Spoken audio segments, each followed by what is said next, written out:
My ex said I'd never be successful. Then she saw my face on the billboard downtown. My name is Daniel Cole. And this is the story of how my ex told me I'd never be successful until the day she saw my face shining above the busiest street in the city. 2 years ago, I was a nobody. At least, that's what Emily used to call me.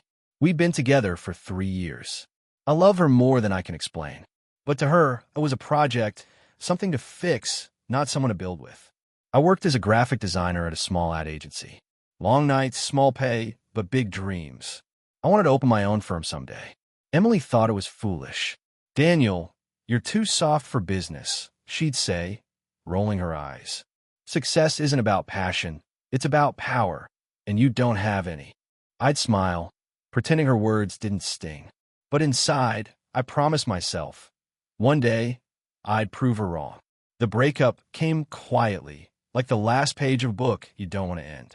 She'd met someone, a corporate executive named Blake. He drove a Tesla, wore suits that cost more than my rent, and never stopped talking about money. When I asked why she left, her answer was simple. "You'll never make it big, Daniel. I need someone who already has." That night, I packed my things and left her apartment without saying a word. I moved into a small studio downtown, barely big enough for a bed and a desk.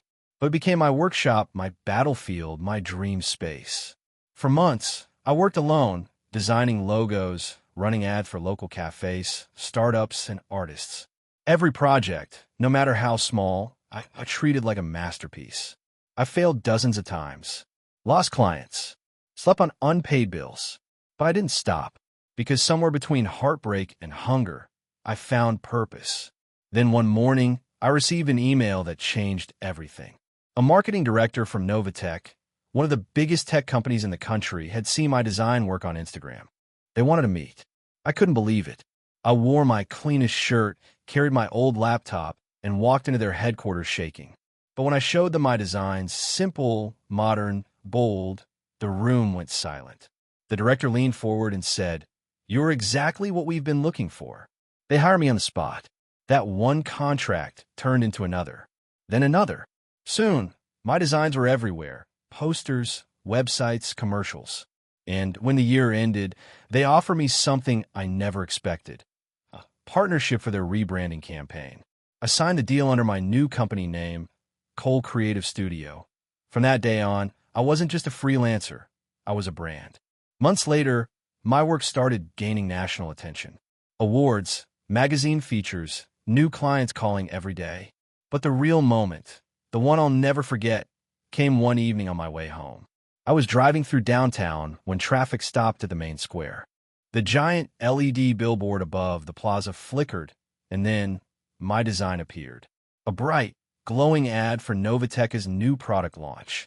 Right in the corner, my logo, my signature, and then my photo, part of the creators behind the campaign feature. I stared at it, frozen. My face, 10 stories tall. People were pointing, taking photos. And right there on the sidewalk, holding a coffee cup, was Emily. For a second, I thought I was imagining her. But no, she was really there. Her jaw dropped as she looked up at the billboard and then at me. Our eyes met. She walked closer, slowly, as if the city had gone silent. "Daniel, is that you?" I smiled softly. "Yeah, guess I made it big after all." She looked up again, blinking back disbelief. "You did all this?" "Every design, every campaign. All those nights you said were a waste, they led here." She hesitated. "I didn't mean," I interrupted gently. "You did, and that's okay, because your doubt became my fuel." She nodded, looking small beneath the giant screen that bore my name. "Blake left," she said quietly. "Turns out, money doesn't mean loyalty." I almost felt sorry for her. Almost. "I hope you find what you're looking for, Emily," I said. Because I already did. Before she could reply, the light turned green. I stepped in my car and drove off, the glow of my billboard reflecting in the mirror behind me. As I turned the corner, I whispered to myself, "This is what success looks like: quiet, earned, and undeniable." That night, I didn't celebrate with champagne or noise. I went home, sat by my window, and smiled at the city skyline.